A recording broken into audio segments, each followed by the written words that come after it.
Assalamualaikum warahmatullahi wabarakatuh. Assalamualaikum warahmatullahi wabarakatuh. Amin Ma'ruf Amin, Wakil Presiden.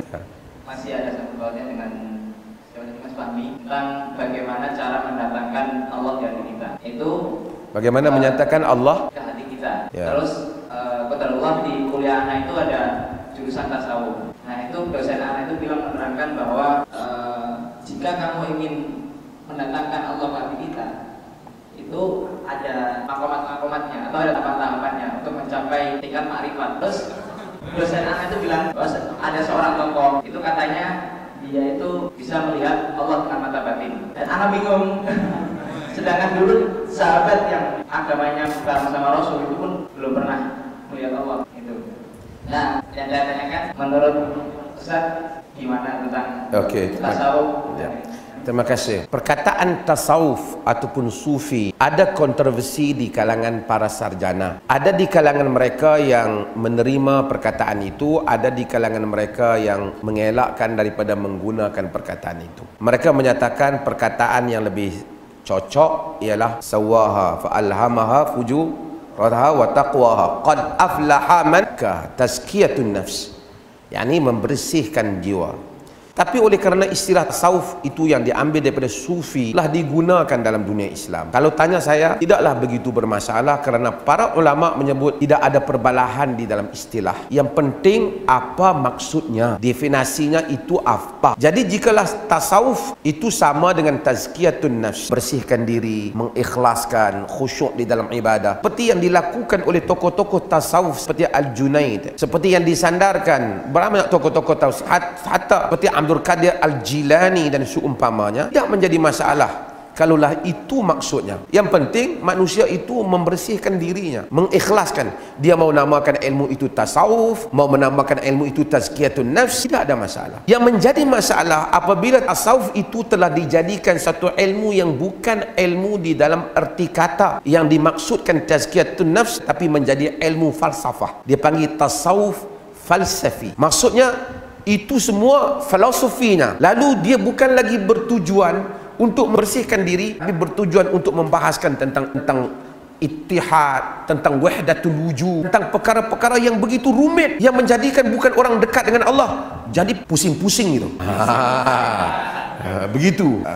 Dia kata kerana tujuannya itu dia. Kemudian sebahagian golongan mendakwa mereka sufi tapi mengambil kesempatan. Sufi itu saleh. Jika orang seperti Ahmad Rifai yang disandar padanya tariqah Rifaiyah dan seumpama yang begitu kenal dengan saleh, Abdul Qadir Al-Jilani tentang kesalehan, ketakwaan, tapi tidak lagi yang mendakwa sufi itu menunjukkan dirinya dengan kesalehan kepada orang lain. Asalnya ikhlas, zikir seperti mana, tapi dia tidak jalannya sambil berpegang subhanallah, subhanallah, subhanallah. Tidak salah zikir dan tidak ada isu pun untuk menggunakan tasbih ini, buat tasbih. Walaupun ada yang tidak bersetuju, tapi saya melihat tidak ada. Ibn Taimiyah rahimahullah menyatakan syai'un hasan, benar tidak ada masalah. Tetapi seperti mana kata Al-Imam Ibnul Jauzi dalam kitabnya Talbisu Iblis, ini dijadikan untuk ditonton ni oleh orang lain. Kemudian diceritakan pula tentang mimpi-mimpi. Saya semalam jumpa Rasulullah. Ini pun cerita supaya ini santri-santrinya itu cium kaki tangan diciumnya. Sedikit-sedikit Rasulullah telah menghantar syekh kita. Rasulullah telah datang ke dalam majlis. Sedangkan telah berlaku peperangan, perbezaan pendapat antara Abu Bakar dan Umar tentang urusan menghimpun Quran, urusan orang murtad. Tidak juga muncul Rasulullah di dalam mimpi mereka. Aisyah telah berperang dengan Ali sebabkan isu yang disalahfahami. Tidak juga Ali yang bermimpi Rasulullah datang, Ali kau kena buat begini, atau Aisyah bermimpi. Padahal Aisyah itu bukan seorang wanita yang salehah. Dia pernah tidur dengan Rasulullah, bukan sekadar bertemu dengan Rasulullah, digauli oleh Rasulullah. Tidak juga dia bermimpi Rasulullah datang, engkau hendaklah menyokong Ali atau engkau di pihak yang betul. Apabila Umar ditikam ketika salat, ditikam ya, di salat. Kemudian 6 orang dicalonkan untuk menjadi calon presiden khalifah. Akhirnya tinggal 2 saja, yaitu Ali dan Uthman. Abdurrahman bin Auf mengambil tugasan, tanggungjawab, bebanan untuk mengutip pungutan suara. Siapa yang bersetuju? Akhirnya ada yang menyokong Ali, ada yang menyokong Uthman, tapi ramai yang menyokong Uthman. Sehingga dahulu disebut wa kana min syi'ati Uthman wa kana min syi'ati Ali. Ini pro Uthman, ini pro Ali. Tapi tak